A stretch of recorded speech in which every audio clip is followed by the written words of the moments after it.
Each year, more than 300,000 Americans are diagnosed with breast cancer, a reality that can feel overwhelming and isolating. But it's important to know breast cancer is treatable, and today there are more options than ever. The next steps are critical, and finding the right treatment plan and care team can make all the difference. After the initial diagnosis, I realized that I had a lot of support because I wasn't just being treated by one professional, but it was an actual care team. And so when I knew that I had that team really rallying behind me and that all of the resources they were sharing from coping with breast cancer, nutritionists, which kind of helped me navigate and stay healthy while I was making my journey. And so I would just say there were so many resources and so many people that were on that bus with me. When I first found breast cancer was about 2.5 years ago. Dr. Blaze was recommended to me. She just kind of sat down with me and even held my hand and talked me through the different options that I would have as far as treatment. Really, when I went in, I thought, I just want the cancer gone. The thing that she kept saying to me is, our goal is obviously to cure you of the cancer, but it also is for you to have the best future outcomes also. It wasn't just about that immediate treatment, but about my life after that. And that was exactly what I needed to hear. Every case of breast cancer is unique, with factors like genetics, lifestyle, and tumor biology shaping the best course of action. That's why treatment should be personalized, designed to fit the needs and goals of each individual. Dr. Ann Blaze of the Masonic Cancer Center, University of Minnesota, has devoted her career to doing exactly that, guiding patients with compassion and cutting-edge expertise.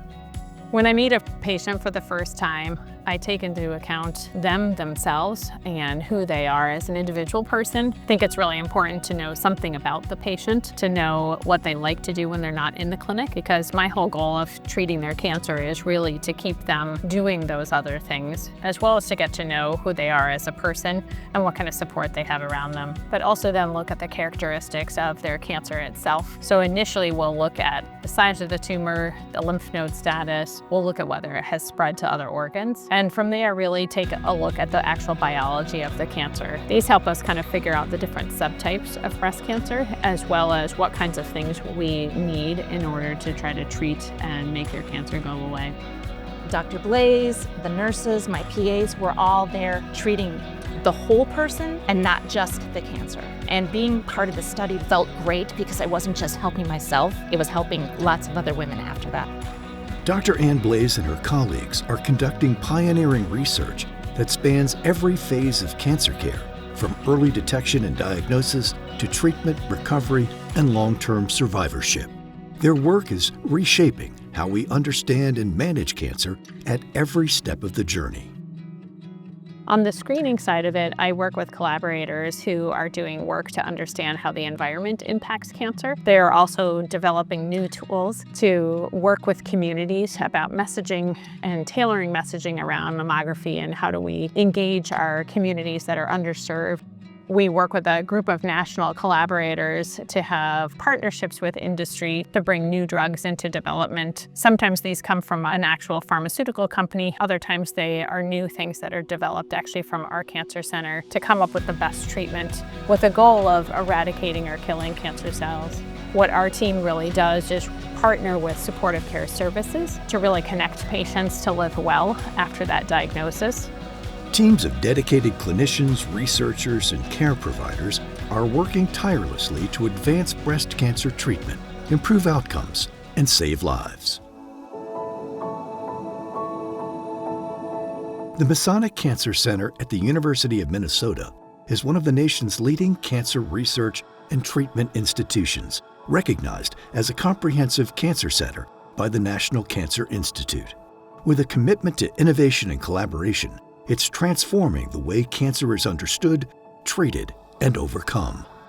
The mission of our cancer center is to decrease the burden of cancer. The whole idea behind being an effective oncologist is that we actually understand on the molecular level how cancer works, and then we can intervene in a way that's very practical. And we have more than 600 researchers and physician scientists that are fluent in the basic science of cancer. And this way we can combine efforts so that we decrease the burden of cancer. I think the most gratifying thing for me, being the director of the Masonic Cancer Center, is really to bring this group together and to really provide the physician motivation to really start thinking forward to the next steps in cancer care. Cancer research has become incredibly sophisticated. There are many, many new tools, and it really takes a village of people really working together to try to lessen the cancer burden at really all levels. I would absolutely recommend the Masonic Cancer Center to anyone, but especially women with breast cancer. It wasn't just me fighting the cancer, it was the team fighting the cancer. I felt like I had the best experience possible, and I've already recommended it to a few women, and I would encourage them not only to go there, but also to be open to the studies and advancing the work. My experience with the Masonic Cancer Center has been amazing, just because of the level of care, detail, and compassion that they show their patient. Research centers are places of hope. It's where the innovation is taking place, where the trials and the discoveries are taking place, and ultimately it's a place of healing. We take care of the whole person. We're really interested in understanding what's causing cancer. How do we advance the science? And then how do we keep people living well after their diagnosis, whether they're cured from their breast cancer or they're living with their cancer. The fact that we're understanding better how to harness the immune system to recognize cancer cells as foreign, but also to have better treatments with the same or better outcomes and keep people living well. To learn more, visit cancer.umn.edu/empowered today.